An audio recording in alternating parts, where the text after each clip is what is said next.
അജയ്യനായ Shri PN ജേക്കബിനെ സ്വാഗതം ചെയ്തതോടൊപ്പം തന്നെ നമ്മുടെ അടുത്ത നിയോജകമണ്ഡലത്തിലായ ശ്രീ ജനകീയ നേതാവ് എന്നറിയപ്പെടുന്ന ശ്രീ കെ ബാബു വരെ ഈ യോഗത്തിലോട് സംസാരിച്ചിട്ടുണ്ട്.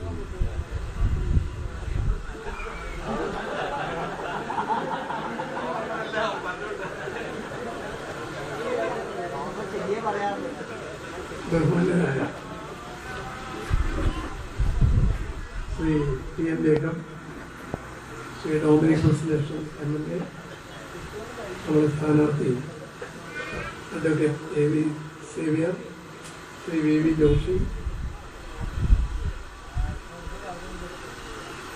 വിവിധ കക്ഷി നേതാക്കളെ, പ്രിയപ്പെട്ട സഹപ്രവർത്തകരെ, സഹോദരി സഹോദരന്മാരെ,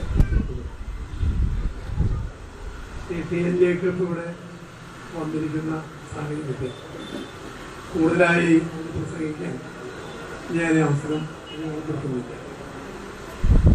ഈ ഡിവിഷനെ സംബന്ധിച്ചിടത്തോളം ഈ ഡിവിഷനിലെ സ്ഥാനാർത്ഥി നിർണയം ഏറ്റവും ഒടുവിലാണ് ഉണ്ടായത്. അഡ്വക്കേറ്റ് AV സേവ്യർ ഇവിടെ സ്ഥാനാർത്ഥിയായത് തികച്ചും യാദർച്ഛികമായിട്ടാണ്. അദ്ദേഹം ഇവിടെ സ്ഥാനാർത്ഥിയാവും എന്ന് ഇവിടെ പ്രസംഗിച്ചുകൊണ്ടിരിക്കുന്ന എനിക്കോ അഡ്വക്കേറ്റ് സേവ്യറിനോ നേതാക്കന്മാർക്കോ മുൻകൂട്ടി അറിയാമായിരുന്നു. ഏതായാലും കഴിഞ്ഞ കുറേ ദിവസങ്ങളായി കോരിച്ചൊരിയുന്ന മഴയായിരുന്നു. കാറ്റും കോളും മഴയുമെല്ലാം അവസാനിച്ച് നല്ല തെളിഞ്ഞ അന്തരീക്ഷത്തിലാണ് നമ്മളിവിടെ സമ്മേളിക്കുന്നത്. ഈ ഡിവിഷനിലുണ്ടായിരുന്ന കാറും കോളും എല്ലാം അടങ്ങി ഈ തെളിഞ്ഞ അന്തരീക്ഷത്തിലുള്ള തുടക്കം ഒടുക്കം നന്നാവാൻ സഹായിക്കട്ടെ എന്ന് ഞാൻ ആശംസിക്കുകയാണ്. ഈ ഡിവിഷനെ സംബന്ധിച്ചിടത്തോളം UDFന്റെ ഏറ്റവും വലിയ ദൗർബല്യം UDF ഇവിടെ അതിശക്തമാണ്. മറ്റേത് ഡിവിഷനേക്കാൾ കൂടുതൽ UDF ഇവിടെ ശക്തമാണ്. അതാണ് നമ്മുടെ ദൗർബല്യം. നമുക്ക് ഈ തെരഞ്ഞെടുപ്പിൽ വ്യക്തികൾ തമ്മിലുള്ള മത്സരമല്ല നടക്കുന്നത്. അങ്ങനെ ആരും തെറ്റിദ്ധരിക്കേണ്ട ആവശ്യമില്ല. മറിച്ച് കൊച്ചിൻ കോർപ്പറേഷൻ തിരിച്ചു പിടിക്കാൻ ഐക്യജനാധിപത്യ മുന്നണി ഒരു ഭാഗത്തും കഴിഞ്ഞ 10-30 വർഷക്കാലം കൊച്ചിൻ കോർപ്പറേഷൻ ഭരിച്ച ഇടതുമുന്നണി ഭരണം നിലനിർത്താൻ മറുഭാഗത്തും ശക്തമായി അണിനിരന്നിരിക്കുകയാണ്. ഇവിടെ വ്യക്തികൾക്കോ പാർട്ടികൾക്കോ പ്രാധാന്യമില്ല. ഇവിടെ ഐക്യജനാധിപത്യ മുന്നണിയാണ്. ഇവിടെ കേരള കോൺഗ്രസിന്റെ സ്ഥാനാർത്ഥിയാണെങ്കിൽ തൊട്ടപ്പുറത്ത് വരുമ്പോ കോൺഗ്രസിന്റെ സ്ഥാനാർത്ഥിയാണ്. പരസ്പരം കൈകോർത്ത് പിടിച്ചുകൊണ്ട് ഐക്യജനാധിപത്യ മുന്നണി സ്ഥാനാർത്ഥികളെല്ലാം നമുക്ക് വിജയിപ്പിക്കാൻ സാധിക്കും. ഒരു കുസൃതി തോന്നി ഈ ഡിവിഷൻ പോയാലും കുഴപ്പമില്ല, ബാക്കി 73 ഉണ്ടല്ലോ എന്ന് കഴിഞ്ഞാൽ ആ ഡിവിഷനിൽ തന്നെ വെക്കാമല്ലോ. അപ്പൊ നമ്മുടെ നാട്ടിൽ പറയും ഈ യൂറൻ പരിധിയിൽ വെച്ച പോലെ എന്ന് പറയും. എല്ലാവരും കാലിക്കുട്ടി വെച്ചു, അവസാനം നോക്കുമ്പോ ഒരു കുപ്പിയിലും പരിധിയിലില്ല. അപ്പൊ അതുപോലത്തെ ഒരു ആ സ്ഥിതിയിലേക്ക് നമുക്ക് പോകാൻ പാടില്ല. ഈ കൊച്ചി നഗരത്തെ സംബന്ധിച്ചിടത്തോളം കൊച്ചിക്ക് ഒരുപാട് വികസന സാധ്യതകളുണ്ട്. യഥാർത്ഥത്തിൽ കൊച്ചി വളർന്നത് കൊച്ചി നഗരസഭയ്ക്ക് നേതൃത്വം കൊടുത്ത കഴിഞ്ഞ 32 വർഷക്കാലത്തെ മാർക്സിസ്റ്റ് ഭരണത്തിന്റെ നേട്ടം കൊണ്ടല്ല, മറിച്ച് കൊച്ചിക്ക് ഒരുപാട് സാധ്യതകൾ സ്വാഭാവികമായിട്ടുണ്ടായി. ആ നിലയ്ക്ക് കൊച്ചി വളർന്നു. കൊച്ചിയുടെ അടിസ്ഥാന സൗകര്യങ്ങൾ മെച്ചപ്പെടുത്താൻ ഇതുവരെ സാധിച്ചിട്ടില്ല. കൊച്ചി ഈ കരൂർ കടവന്ത റോഡ് നമുക്ക് എല്ലാവർക്കും അറിയാം, ജനകീയ പങ്കാളിത്തത്തോടുകൂടി നിർമ്മിച്ച റോഡാണ്. കൊച്ചി ഈ GCDAയിൽ ഏകദേശം 200 കോടി രൂപ ഉപയോഗപ്പെടുത്താൻ പറ്റാതെ അവിടെ ഇരിക്കുന്നത് ബാങ്കിൽ.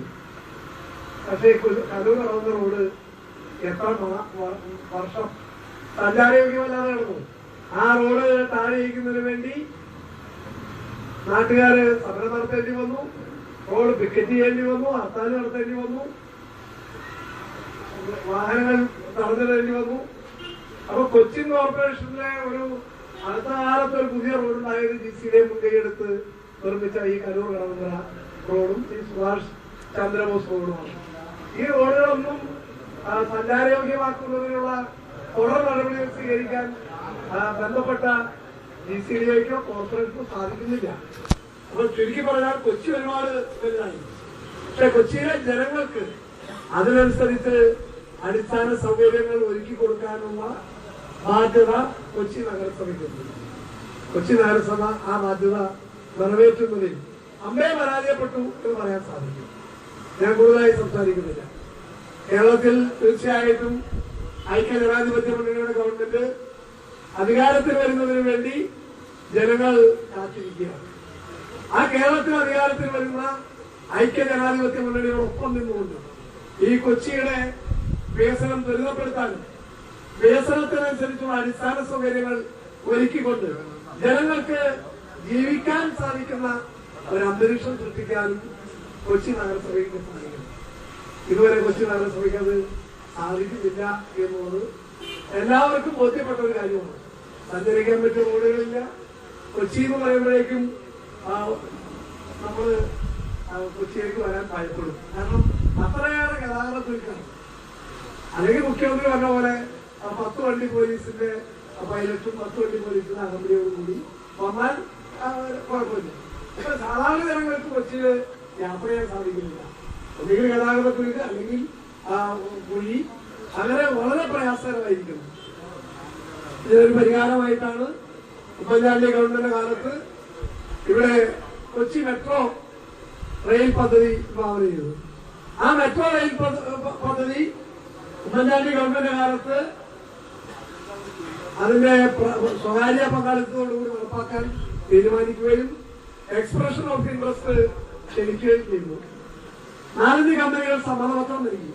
പക്ഷേ ഇടതുപക്ഷ മുന്നണി ഗവൺമെന്റ് വന്നതിന് ശേഷം ആ സമ്മതപത്രം പരിശോധിച്ച് ഏറ്റവും അർഹരായ സ്വകാര്യ കോൺട്രാക്ടർമാരെ ചുമതലപ്പെടുത്തുന്നതിന് പകരം കൊച്ചിക്ക് മെട്രോ റെയിൽ വേണ്ട എന്നുള്ള നിലപാടാണ് മുഖ്യമന്ത്രിയും മുഖ്യമന്ത്രിയുടെ പ്രിയപ്പെട്ട പ്ലാനിംഗ് ബോർഡ് വൈസ് ചെയർമാനും സ്വീകരിച്ചത്. കൊച്ചിക്ക് മെട്രോ വേണ്ടെന്നുള്ള നിലപാട് കേന്ദ്ര ഗവൺമെന്റ് സ്വീകരിച്ചതല്ല. കൊച്ചി മെട്രോ വേണ്ടെന്നുള്ള നിലപാട് സ്വീകരിച്ചത് ആദ്യം ആ കാര്യം പറഞ്ഞത് പ്ലാനിംഗ് ബോർഡ് വൈസ് ചെയർമാനാണ്. അതിനുശേഷം മുഖ്യമന്ത്രിയും. പിന്നീട് മുഖ്യമന്ത്രിക്ക് ഒരു മാറ്റം വന്നത് അദ്ദേഹം ഡൽഹി മെട്രോയിൽ പോയി യാത്ര ചെയ്തപ്പോ ഉള്ള അനുഭവം കൊണ്ടാണ്. ഏതായാലും ഇന്ന് 2000 കോടി രൂപയുടെ കൊച്ചി മെട്രോ റെയിൽ പദ്ധതി 5000 കോടിയായി ഉയർന്നു. 5000 കോടിയായി. അതിന് ഉത്തരവാദിത്വം ഇടതുമുന്നണിക്കാണ്. ഇന്നലത്തെ പത്രത്തിൽ ഒരു വാർത്ത വന്നിരുന്നു. മിനിയാന്ന് കളക്ടറേറ്റിൽ ട്രാൻസ്പോർട്ട് സെക്രട്ടറി വന്നിരുന്ന ഒരു യോഗം വിളിച്ചുകൂട്ടി. തെരഞ്ഞെടുപ്പിന് വേണ്ടി കരുതി കൂട്ടി നടത്തിയ യോഗമാണ്. അതിനാ യോഗത്തിന്റെ തീരുമാനം എന്താ? അടിസ്ഥാന സൗകര്യങ്ങൾ ഒരുക്കുന്നതിന് വേണ്ടി ഭൂമി അക്വയർ ചെയ്യാൻ തെരഞ്ഞെടുപ്പ് പെരുമാറ്റച്ചട്ടം കഴിഞ്ഞതിന് ശേഷം നടപടി ആരംഭിക്കുന്നു. ഇവിടെ കേന്ദ്ര ഗവൺമെന്റ് നടത്തുകൊണ്ടല്ല. വൈറ്റില മെട്രോ റോഡ് 4 നില റോഡാക്കണം. ഇതിന്റെ നടുവിലൂടെ വേണം മെട്രോ റെയിൽ പോകാൻ. അതാണ് അർത്ഥം കേന്ദ്ര ഗവൺമെന്റാണ് അല്ല. അതല്ലെങ്കിൽ നോർത്ത് ഓർബിറ്റിൽ റെയിൽ പോകത്തക്കത്തിൽ മീഡിയം ഉണ്ടാക്കണം, സൗത്ത് ഓർബിറ്റിൽ ഉണ്ടാക്കണം. കേന്ദ്ര ഗവൺമെന്റ് നടത്തമല്ല. ഈ മെട്രോ റെയിൽ കടന്നു പോകുന്ന റൂട്ട് പോലും നിശ്ചയിക്കാൻ ഈ ഇടതുമുന്നണി ഗവൺമെന്റിന്റെ 4 വർഷക്കാലം കൊണ്ട് സാധിച്ചിട്ടില്ല. റൂട്ട് പോലും തീരുമാനിച്ചിട്ടില്ല. MG റോഡിലൂടെയാണോ പോണത്, അതോ മറൈൻ ഡ്രൈവിലൂടെയാണോ? ഇതുവരെ നിശ്ചയമില്ല. കൊച്ചി മെട്രോ റെയിലിന്റെ കാര്യത്തിൽ ഇതുപോലെ വളരെ ലാഘവബുദ്ധിയോടുകൂടി നിസ്സംഗഭാവത്തോടുകൂടി കൈകാര്യം ചെയ്തതിന്റെ ഫലമായിട്ടാണ് കൊച്ചി മെട്രോ റെയിൽ പദ്ധതി ഇത് കടലാസിൽ മാത്രം ഒതുങ്ങുന്നത്. കൊച്ചി മെട്രോ റെയിൽ നടപ്പാക്കണം. അത് നടപ്പാക്കുന്നതിന് അനുകൂലമായ സാമൂഹ്യ രാഷ്ട്രീയ സാഹചര്യം സൃഷ്ടിക്കാൻ സാധിക്കുന്ന ഒരു ഗവൺമെന്റ് കേരളത്തിൽ അധികാരത്തിൽ വരണം. ഞാൻ ചുരുക്കട്ടെ, ബംഗാളിലെ പഞ്ചായത്ത് മുനിസിപ്പൽ കോർപ്പറേഷൻ തെരഞ്ഞെടുപ്പ് കഴിഞ്ഞപ്പോ ജനങ്ങൾ പറഞ്ഞു, മാധ്യമങ്ങൾ പറഞ്ഞു, സെമി ഫൈനൽ കഴിഞ്ഞു, ഇനി ഫൈനൽ മത്സരം.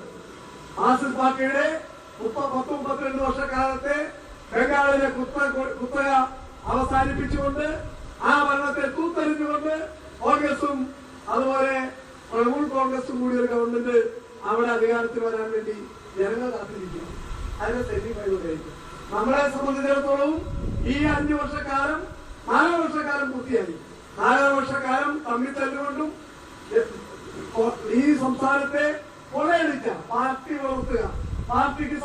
ഉണ്ടാക്കുക എന്നുള്ള നിലയിൽ മാത്രം പ്രവർത്തിച്ച ഒരു ഗവൺമെന്റിനെ താഴെ ഇറക്കിക്കൊണ്ട് UDF ഗവൺമെന്റിനെ അധികാരത്തിലെത്താനുള്ള സെമി ഫൈനൽ മത്സരമാണ് ഈ കോർപ്പറേഷൻ തെരഞ്ഞെടുപ്പ് എന്ന് പറയാൻ ഞാൻ ആഗ്രഹിക്കുക. ആ തെരഞ്ഞെടുപ്പിൽ നമ്മുടെ മുഖ്യ ശത്രു CPM ആണ്. നമ്മള് തമ്മിൽ തല്ലി നമുക്കുള്ള അവസരങ്ങൾ നഷ്ടപ്പെട്ടുകൊണ്ട് തെരഞ്ഞെടുപ്പ് കഴിഞ്ഞ് നമുക്ക് അത് ചെയ്യാമായിരുന്നു ഇത് ചെയ്യാമായിരുന്നു എന്ന് പറയുന്നതിൽ ഒരു അർത്ഥവുമില്ല.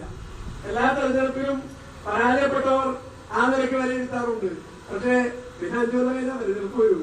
അപ്പൊ അതുകൊണ്ട് ഇത് നമുക്ക് ഒരു മാറ്റത്തിന് വേണ്ടി മാറ്റത്തിൽ പങ്കാളിയാകാനുള്ള അവസരമാണ്. ഈ അവസരം ഫലപ്രദമായി ഉപയോഗിക്കാൻ എല്ലാ സഹപ്രവർത്തകരും മുന്നോട്ട് വരണം എന്ന് അഭ്യർത്ഥിക്കുകയാണ്. ഇത് UDF യോഗമാണെങ്കിലും കോൺഗ്രസ് പ്രവർത്തകരോട് ഒരു കാര്യം പറയാനുണ്ട്. കോൺഗ്രസ് പ്രവർത്തകർക്ക് ഒരുപാട് വേണ്ടി. കാരണം ഈ സീറ്റിൽ കോൺഗ്രസ് മത്സരിക്കണം എന്ന് കോൺഗ്രസ് പ്രവർത്തകർ ആത്മാർത്ഥമായി ആഗ്രഹിച്ചിരുന്നു. പക്ഷെ ഐക്യജനാധിപത്യ മുന്നണിയാണ്. കേരള കോൺഗ്രസിന് വേറെ ദുഃഖമുണ്ട്. അവർ 2 സീറ്റിൽ മത്സരിച്ചതാണ്. അപ്പം അവർക്ക് 1 സീറ്റേ കിട്ടിയുള്ളൂ. അത് അവരുടെ ദുഃഖം. അത് കോൺഗ്രസ് പ്രവർത്തകരുടെ ദുഃഖം ഇങ്ങനെ.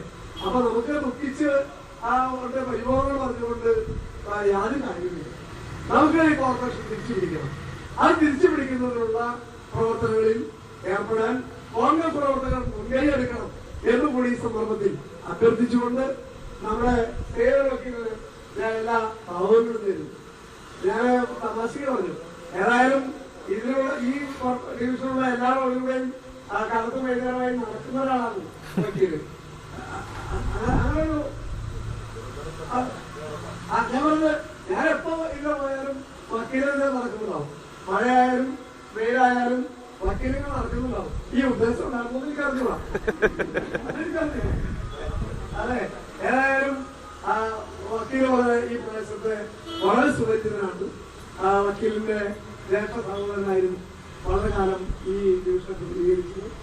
അതുകൊണ്ട് ആ ബന്ധങ്ങളൊക്കെ ഉപയോഗപ്പെടുത്താൻ സാധിക്കും എന്ന് ഞാൻ പ്രതീക്ഷിക്കുന്നു. അപ്പൊ എല്ലാം മറന്ന് കൂടുതൽ ഐക്യത്തോടുകൂടി കൂടുതൽ യോജിപ്പോടുകൂടി നമുക്ക് ഈ തെരഞ്ഞെടുപ്പിനെ കൈകാര്യം ചെയ്യാം എന്ന് മാത്രം എല്ലാ സഹപ്രവർത്തകരോടും വിനീതമായി അഭ്യർത്ഥിച്ചുകൊണ്ട് ഞാൻ വാക്കുകൾ ചുരുക്കുന്നു. നമസ്കാരം. ജയ് ഹിന്ദ്.